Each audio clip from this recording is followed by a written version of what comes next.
Assalamualaikum dan salam sejahtera. Saya Siti Najihah binti Zainal. Nombor matrik A168159 yang merupakan pelajar baik khusus LMCR 2312 Asas Pengurusan Kualiti. Untuk tugasan individu ketiga ini, saya telah memilih organisasi Perbadanan Tabung Pendidikan Tinggi Nasional, lebih dikenali sebagai PTPTN. Ini merupakan logo bagi PTPTN dan fungsi PTPTN ini adalah untuk menguruskan pinjaman untuk pendidikan tinggi dan mengutip bayaran balik pinjaman, menyediakan skim simpanan dan mengurus deposit untuk tujuan pendidikan tinggi dan melaksanakan apa-apa fungsi lain yang diberikan kepada PTPTN oleh mana-mana undang-undang yang bertulis. Untuk PTPTN, dia mempunyai visi, misi, moto serta objektif.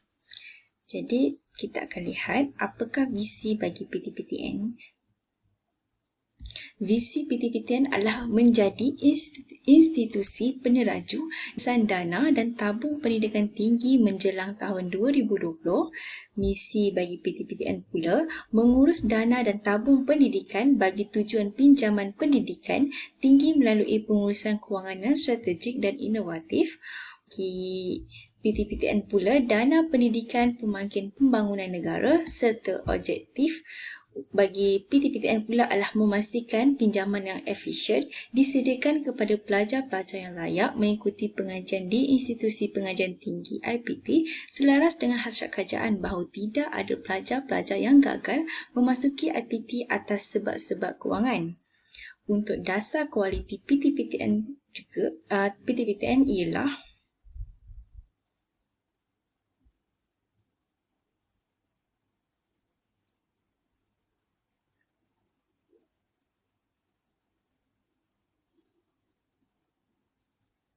dasar kualiti untuk PTPTN komited untuk memastikan pengurusan skim pinjaman pendidikan dan skim simpanan pendidikan nasional menepati akta dan piagam yang ditetapkan serta sentiasa berusaha secara berterusan untuk meningkatkan tahap kualiti perkhidmatan kepada pelanggan.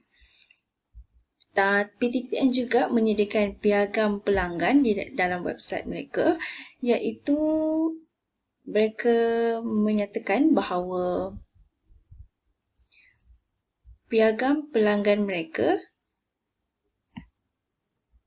piagam pelanggan bagi PTPTN adalah Perbadanan Tabung Pendidikan Tinggi Nasional PTPTN komited untuk menguruskan pinjaman pendidikan kepada pelajar, menerima deposit untuk skim simpanan dan lain-lain fungsi mengikut Akta Perbadanan Tabung Pendidikan Tinggi Nasional 1997 dalam kurungan Akta 566 dengan profesionalisme dan accountability yang tinggi dan berkesan.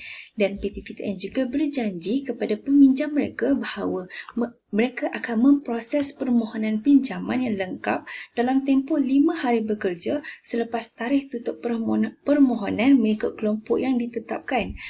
Yang kedua, memastikan pengeluaran pinjaman baharu dibuat tidak melebihi 20 hari bekerja selepas dokumen perjanjian pinjaman yang sempurna diterima mengikut kelompok yang ditetapkan. Dan yang ketiga, memastikan pengeluaran pinjaman berikutnya dibuat tidak melebihi 7 hari bekerja dan dari tarikh pemprosesan pengeluaran pinjaman. 3 piagam pelanggan yang dibuat PTPTN yang terawal ini mereka memastikan bahawa peminjam daripada institusi mereka akan mendapatkan bantuan kewangan yang lebih cepat dan hal ini dapat menjamin kebajikan peminjam mereka. Dan piagam pelanggan yang seterusnya adalah memproses permohonan pembukaan akaun SSPNI tidak lebih 14 hari bekerja selepas penerimaan dokumen permohonan yang lengkap, memproses permohonan pengeluaran penutupan akaun SSPNI tidak lebih 14 hari bekerja selepas penerimaan borang permohonan yang lengkap dan memberi maklum balas segera ke atas semua pertanyaan dan aduan pelanggan dalam tempoh tidak lewat dari 7 hari bekerja selepas pertanyaan dan aduan diterima. Dan di laman web ini mereka juga ada memberi laporan berkenaan prestasi piagam pelanggan mereka mengikut bulan. Dan selain daripada ada menyediakan plan strategik PTPTN, carta organisasi PTPTN, lembaga pengurusan serta lagu korporat. Dan apa yang boleh dikatakan adalah Perbadanan Tabung Pendidikan Tinggi Nasional ini memberi perkhidmatan kewangan kepada para pelajar IPT yang memerlukan bantuan kewangan. Dan institusi ini juga memberikan perkhidmatan yang terbaik yang mampu menjamin bahawa semua pelajar-pelajar boleh meneruskan pengajian mereka dengan bantuan yang mereka berikan. Itu sahaja daripada saya. Sekian, terima kasih.